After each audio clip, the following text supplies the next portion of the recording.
ഇറാനും അമേരിക്കയും ഇസ്രായേലും തമ്മിലുള്ള യുദ്ധത്തിൽ സമവായ തീരുമാനമെടുക്കാൻ പാകിസ്ഥാൻ വേദിയാവുകയാണ്. യുദ്ധം അവസാനിപ്പിക്കുന്നതിൽ നിർണായകമായിട്ടുള്ള ചില തീരുമാനങ്ങൾ എടുക്കുന്നത് പാകിസ്ഥാനിൽ വെച്ചാകുമെന്ന സൂചനകൾ പുറത്തുവരികയാണ്. അതുകൊണ്ടുകൂടി പാകിസ്ഥാനിൽ വലിയ സുരക്ഷയും മുൻകരുതലുമാണുള്ളത്. പാകിസ്ഥാന്റെ തലസ്ഥാന നഗരിയായ ഇസ്ലാമാബാദിൽ സമ്പൂർണ്ണ ലോക്ക്ഡൌൺ പ്രഖ്യാപിച്ചു. പശ്ചിമേഷ്യൻ സംഘർഷത്തിൽ യുഎസിനും ഇറാനുമായി സമാധാന ചർച്ചയ്ക്ക് വേണ്ടി വേദിയൊരുക്കുന്നതിന്റെ ഭാഗമായാണ് ലോക്ക്ഡൌൺ. കനത്ത സുരക്ഷയാണ് ഇസ്ലാമാബാദിൽ ഒരുക്കുന്നത്. ചർച്ചയുടെ സുഗമമായ നടത്തിപ്പിന് വേണ്ടിയാണ് പാകിസ്ഥാൻ അതീവ ജാഗ്രത പാലിക്കുന്നത്. 10,000-ഓളം വരുന്ന സുരക്ഷാ ഉദ്യോഗസ്ഥരടങ്ങിയ വിപുലമായ സേനയെയാണ് ഇസ്ലാമാബാദിൽ വിന്യസിപ്പിച്ചിരിക്കുന്നത്. ലോക്ക്ഡൌണിന്റെ ഭാഗമായി തലസ്ഥാനത്തെ സ്കൂളുകൾക്കും മറ്റെല്ലാ സ്ഥാപനങ്ങൾക്കും അവധി പ്രഖ്യാപിച്ചിട്ടുണ്ട്. പ്രധാന റോഡുകളിലും സർക്കാർ സ്ഥാപനങ്ങളുടെ പരിസരങ്ങളിലും സുരക്ഷാ സേന പെട്രോളിംഗ് ശക്തമാക്കിയിട്ടുണ്ട്.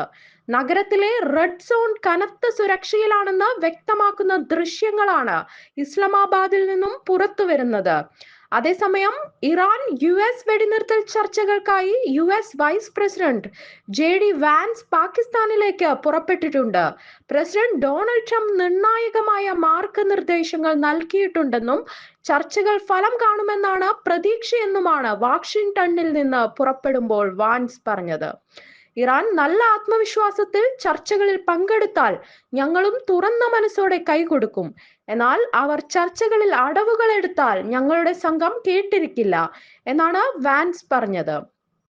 2 ആഴ്ച നീണ്ടു നിൽക്കുന്ന വെടിനിർത്തൽ സംബന്ധിച്ച അനിശ്ചിതത്വം തുടരുന്നതിനിടെയാണ് അമേരിക്കയും ഇറാനും തമ്മിലെ നിർണായക ചർച്ചകൾ നടക്കാൻ പോകുന്നത്. ഇന്ന് പാക് തലസ്ഥാനമായ ഇസ്ലാമാബാദിലാണ് ചർച്ചകൾക്ക് തുടക്കമാകുന്നത്. വൈസ് പ്രസിഡന്റ് JD വാൻസ് നയിക്കുന്ന US സംഘവും പാർലമെന്റ് സ്പീക്കർ മുഹമ്മദ് ബാഖിർ ബാലിഗാഫ് നയിക്കുന്ന ഇറാൻ സംഘവുമാണ് ചർച്ചകളിൽ പങ്കെടുക്കുക.